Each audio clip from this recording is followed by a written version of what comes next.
Welcome to QIC-EY Now. No opportunity wasted for making moments matter for children and youth.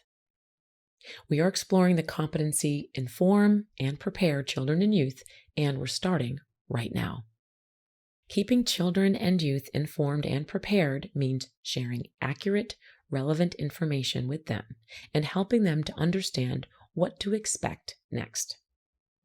When child welfare professionals have a variety of practice and coaching techniques at the ready, they can raise the comfort levels of children and youth with the permanency planning process. But what does this really mean? Let's hear an example from a professional with lived expertise. Hi, I'm Nathan Ross, Project Specialist for the North American Council on Adoptable Children, also known as NACAC. I'm a transracial adoptee and have worked with teens and young adults within the child welfare system for the last 10 years. There was a professional who it was respite transitions. So she knew that this kid was going to have to go to respite. So family was not changing permanently, but they were going out of town and could not take this child with them. And respite, for some reason, was the only option. And so she had experience with this young person to know that he really struggled with going to respite, strangers, all the things that make, respite difficult on the kid's side. And so she started that conversation with him 2 months before it was even going to happen. And she was very honest with him. She said, I know that this is something that gives you a lot of anxiety.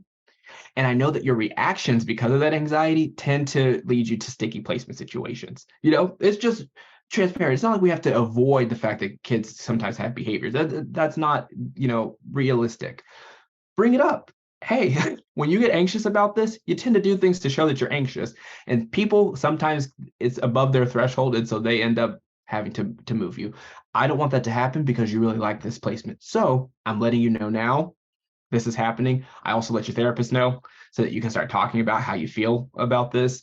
And we want you to meet them. We want you to spend some time with this respite provider. And so they did this whole 2 months. That's a lot of time to prep when we typically think parent calls respite, child goes, hey, you're going to respite for the weekend. I'll see you when we get back. And so it really helped because they took so long to do it. The child was able to find his own respite support and go to that person instead.